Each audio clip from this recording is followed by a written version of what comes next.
The point is, it doesn't always work that way, right? So I'll give you another one. Hey everybody, hope you had a great trading week. It was a wonky one to say the least. So we're going to go through 10 stocks to watch next week, specifically in regards to earnings and how we can profit from them. At the end of this video, stay to the end because I'm going to go through the indexes and give you key levels to look at. There's a lot going on there that we're going to have to focus on, but let's just jump right into it. So let's get this off the screen.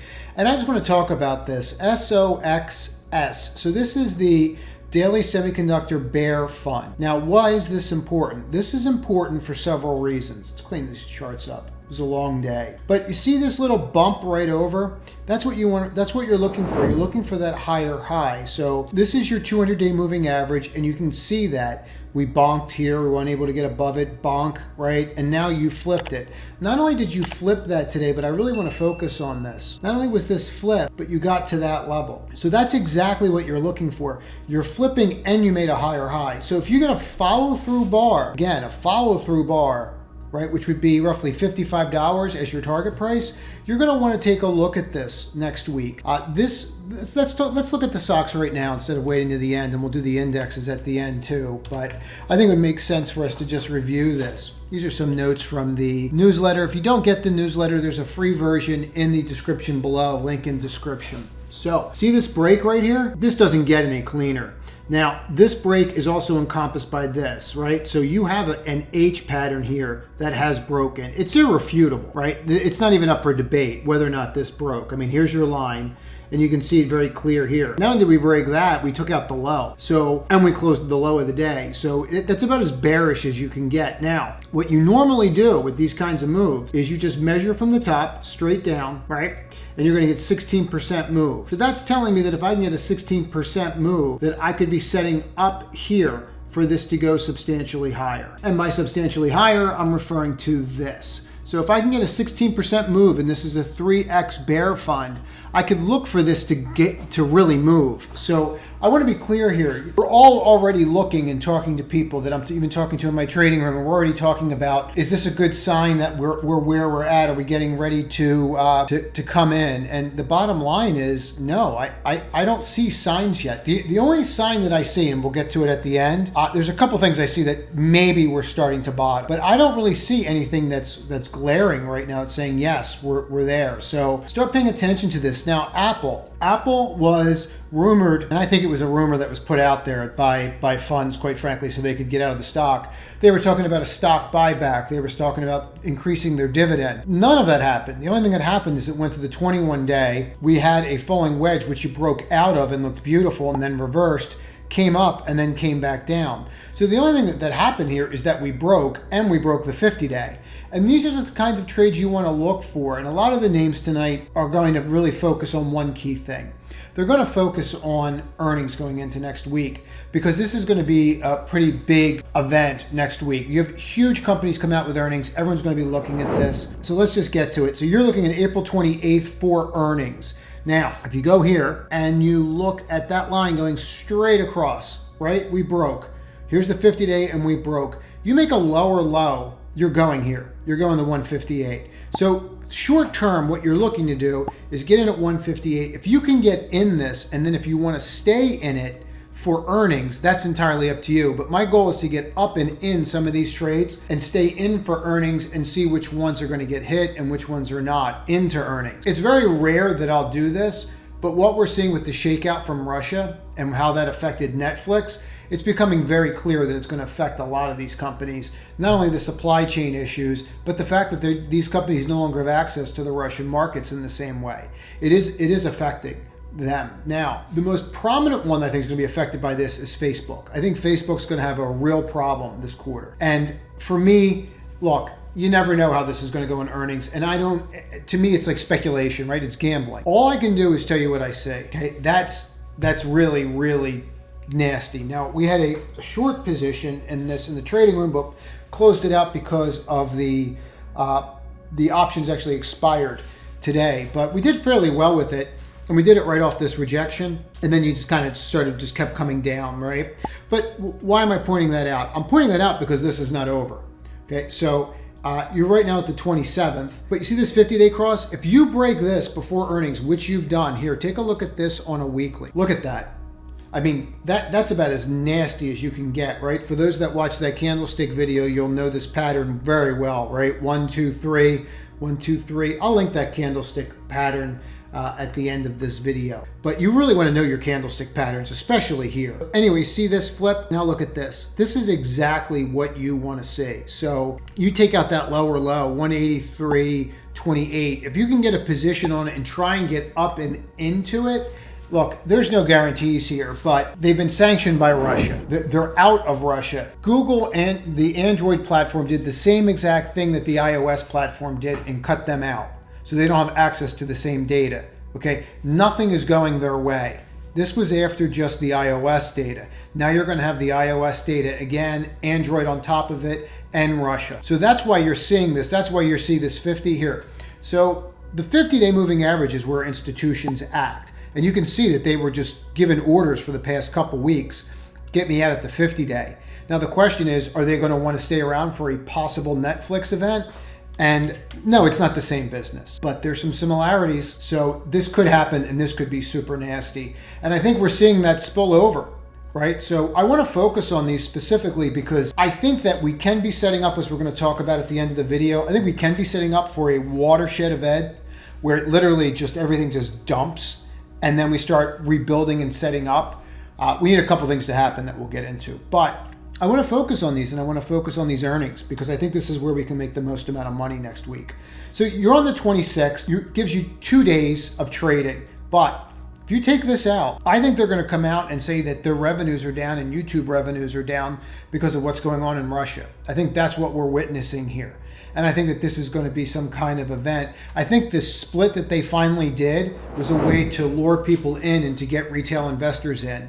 And I think all we've seen is people sell. If you look at insider selling here by Brin, it's been pretty extensive lately. Now, he has a ton of stock, so you never know why he's really selling. But all you're looking to do is break that level. Here's your breakdown, right? So you were here 1, 2, 3, and we have that saying, if you knock on the door long enough, eventually it will open. But what you want to focus on here is just give me a tick right below that. That's all you're looking for. 23.84. Take a look at this on the weekly. I really don't need much more here. You're not going to see a lot of bells and whistles tonight with the RSI. This is just straight chart reading ahead of earnings. If you own these into earnings, that is going to be up to you. My advice would be to try to get up and in on some kind of put position and then go from there, right? And then you trim into it and then go from there. That's how this works. That's how you can make money with these, and I'll give you an example of that. So these were options. We had puts on Netflix, right? And we started these puts back here, and we just rode them down, and we trimmed. And my goal back here is saying I want to stay in for earnings, and then this happens, right? So now we trim the position into it so that we lock some in, and then this happens, and it was a home run. I mean, they were up substantially from where we were in. But the point is, it doesn't always work that way, right? So I'll give you another one. So we did this with Tesla. And with Tesla, we were in at 10.15 up here. We were killing it. We did really well. Then guess what happens? Earnings. But you want to play in the earnings. Well, we made 100%. So what I came out and said is, at the end of the day, what we're going to do is we're just going to close a portion of it, and then you can hold the portion if you want, or you can close the whole thing and take the double, right? It's up to you. Everybody trades different. Everybody has different risk profiles.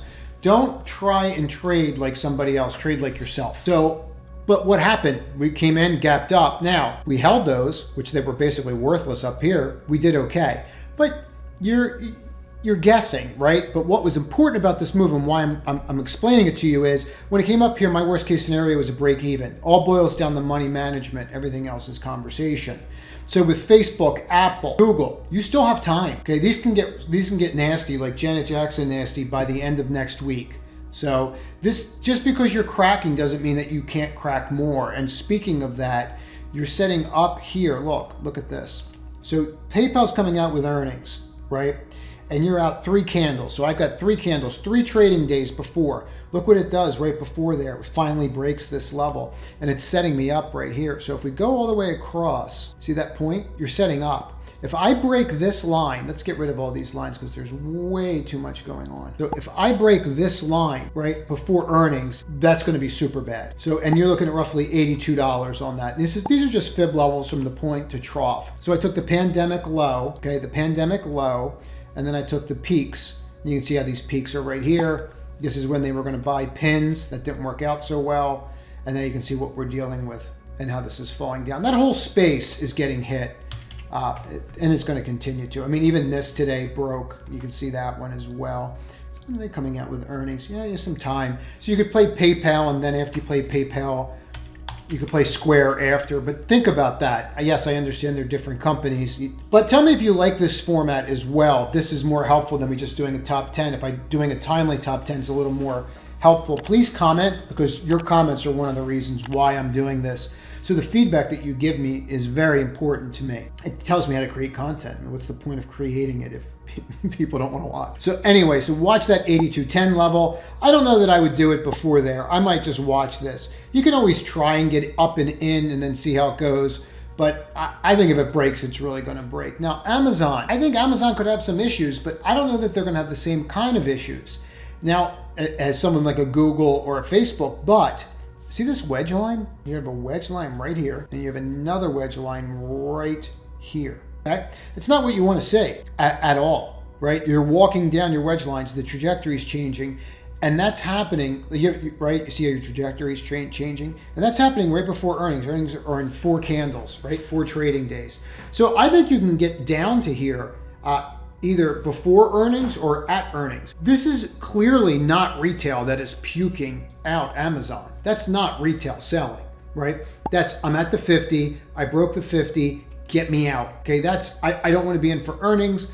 You know, I think that's what we saw with energy as well, but it doesn't matter. So I think you can get to this level very simply. You can do it with puts, or you can do it with stock if you're so inclined. 2874 is going to be your level. You're looking for 2700. If you can get down to here and then hedge it into earnings, it might be advantageous to stay in this. You never know how it's going to play out. This was an abysmal quarter because of their, but it went up anyway because they sold their Rivian stock and they locked in that profit. But that quarter was abysmal. And now you're in probably seasonally one of their worst quarters. So UVXY I want to cover. Now, why am I showing you this? Because if you get over that 50-day, you're going to want to be involved. Why? Look at this volume. What is UVXY? UVXY is the VIX. It is a very simple way to treat the VIX, which is the volatility index. What's the volatility index? That tells you whether or not people are buying puts. Let's just leave it at that. Were people buying puts today? See how you got over? See that move? Okay, this is just starting. We came down, tested, held, could have broken. We in fact did not break. We did the exact opposite of break. We broke out from here. Broke out, went over the 50, and then we just kept on pushing. And then where did we push to? 28.27. Flip 28.27, and then you can use UVXY as a vehicle, which just happens to coincide with that 50-day. Just use the high of this, 1560, and you want to see if you can possibly get up to here. Look, in order for this to roll back down, the VIX is going to have to get up to $35, $40. Okay, these are the peaks. If you go back and take a look at this, these are the peaks that you're going to see on the VIX that signify a short-term or long-term bottom. You are far off a mid-30 or high-30 reading. You're nowhere near it yet. MA, so we're gonna have MasterCard that has earnings next week as well. Look, you see this level right here? Gapping down, 50-day. People are gonna be spending less money. That's already becoming clear through retail sales. So I closed below the 50-day, 1 tick down, and then what you're going to have is you're going to have 4 candles. Now, what's nice about this trade, all you're looking for is 1 tick below that. So you're looking at 350.50. Now, look at this. Boom. You're sitting right on that wedge line. Break that wedge line, this becomes a target. Think it can't happen? It can. It was just there, right? It was literally just there in March. So it most certainly can happen. The other thing that's nice about this trade is you can actually trade it in tandem with this. So Visa's coming out, but Visa broke down and it's more off that line, and there's only 2 days away. So you can try this one as well because you can see the break here as well, right? Let's draw that in. Okay, so you can see that break as well, and then we'll go from there. But what I want you to focus on is now that you have that break, now what? Well, you can do that trade, but you're further off than you are on the MA. So I like the idea of being in the MA because I'm not 100% sure that I'm right yet. So that gives me some leeway being in that, meaning I'm not right on what the effect the Russian-Ukraine crisis is going to have on them. But I don't think it's going to be good. Speaking of semiconductors that are breaking down, we are through, see this 138.85? We are through that emphatically here. And then we had to take out a new low off this doji. Did we do that? We did. Who's coming out with earnings? Qualcomm's coming out with earnings in 3 candles. Well, let's talk about this. Can we get up and in time?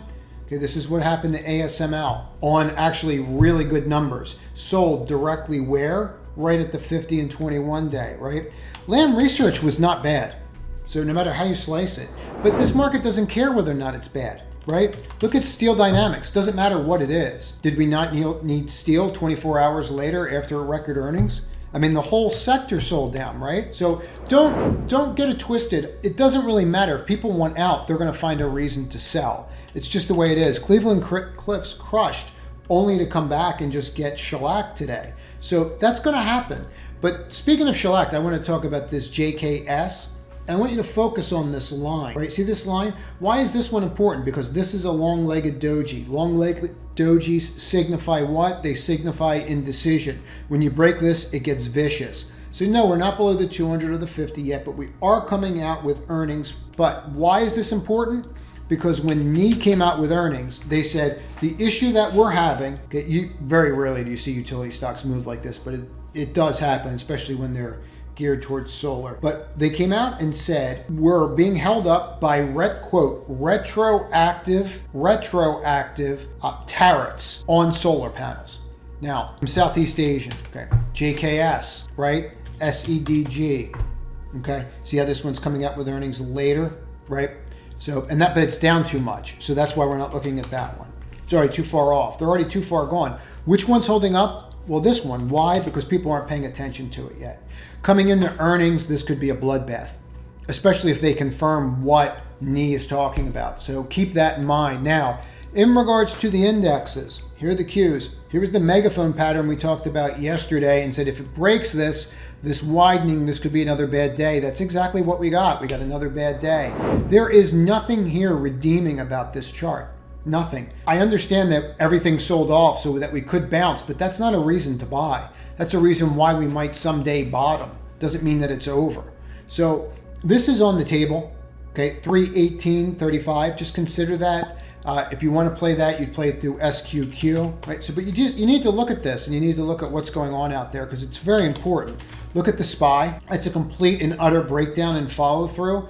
Very little chance that you're not getting back down to this 415, 416 level. Look, anything can happen, but you need to start preparing that this can get worse than you think it can. See this break right here? All right, so this is not what you want to see at all. And this is all on the back of the 10-year. And you can see how that's going. So any questions, as always, please reach out. I gave you a lot to go over, and I look forward to your comments. Everybody, trade to win this week.